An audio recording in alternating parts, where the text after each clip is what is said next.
Bonjour, professeur Chen. Comment ça va? Très bien. Et toi? Bonjour, je m'appelle Chen Peixi, je suis originaire de Shanghai et j'ai 67 ans cette année.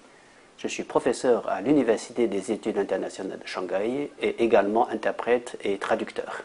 Pourquoi tu as choisi d'étudier le français à l'université? C'était à quelle occasion? Comment ça s'est passé? Je ne m'attendais pas du tout à devenir un jour étudiant, et encore moins étudiant de français. J'ai eu la chance de choisir d'entrer, faire mes études universitaires à 22 ans.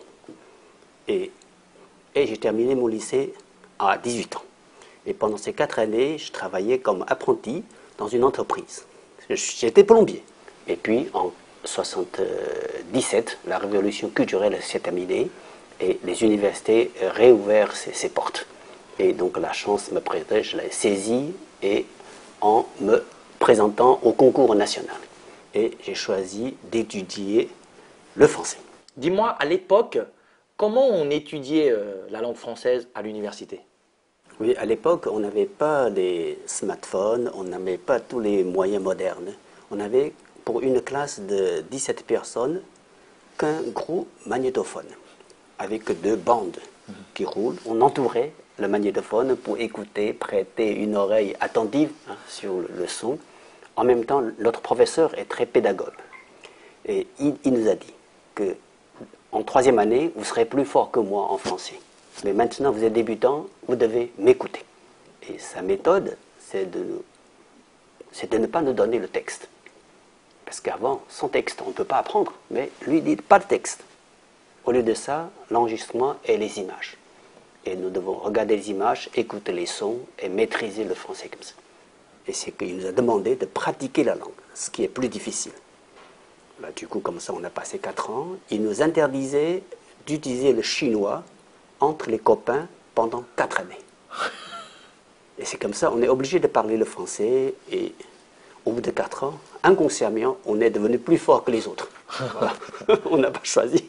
Après des études de la langue française en Chine, tu es parti en France et raconte-nous un petit peu ton premier voyage, tes premières impressions en France. J'avais une bourse pour étudier en France et donc on m'envoyait en Lorraine, à Nancy, presque la France profonde. Mais ce qui m'a marqué, le contraste est trop fort à l'époque. Tu sais qu'on vient de sortir de la révolution culturelle où tout était à refaire. Et tandis qu'on arrive en France, c'est un autre monde. J'étais impressionné par la lumière qu'on voit dans les maisons là-bas. Toutes les pièces sont allumées. Et tandis qu'à Shanghai, une grande ville, on n'avait qu'une lampe à la maison. Donc c'est le contraste très fort. Qu'est-ce que la langue française t'a apporté et qu'est-ce que la France t'a apporté? Beaucoup de choses. Beaucoup de choses. Ça m'a permis de découvrir une vraie France. Et surtout, j'ai eu la chance de vivre chez mon professeur. Et chez eux, j'ai découvert, on peut dire, la valeur française. Le sens de convivialité, le respect des autres, l'esprit de tolérance et l'esprit de la liberté. Il m'a dit, qu'est-ce que c'est que la liberté? Tu peux tout faire sauf tes conneries. Ça c'est très bien dit. Parmi tous les auteurs français que tu as traduits ou tu as lus, est-ce qu'il y a un auteur que tu aimes particulièrement? J'aime vraiment Maupassant. Il a cet art d'utiliser des mots très très simples, mais écrire des phrases qui est particulièrement belle ou très originale. Et donc c'est pour moi un modèle à imiter dans l'écriture. Je conseille toujours à mes étudiants de lire Maupassant. On va parler un petit peu de ton métier. Comment ça se fait que tu es devenu traducteur? C'est quoi le métier de traducteur? Ce qui importe dans une traduction, c'est bien sûr de lutter toujours contre cette langue. Il faut le manipuler pour le faire rentrer dans la moule de la langue chinoise. Parce que sinon, le public ne peut pas apprécier. Donc la traduction est toujours un art qui donne beaucoup de regrets. Ce qui me concerne, je n'ai pas fait beaucoup de traductions parce que j'avais pas beaucoup de temps. J'ai traduit plusieurs livres que je juge intéressants, à commencer par Les pensées de Pascal, Les rêveries du promeneur solitaire de Jean-Jacques Rousseau, Jules Verne, 20 000 lieues sous la mer. Et puis j'ai traduit aussi Anti-mémoire de Malraux. Ensuite, tu es devenu également interprète. Raconte-nous un petit peu la différence entre un traducteur et un interprète. Chacun a sa propre difficulté. Quand on est traducteur, on a le temps devant soi. On peut réfléchir, revenir sur un mot et peaufiner, etc. Tandis que quand on est un interprète, on est sur le feu de l'action.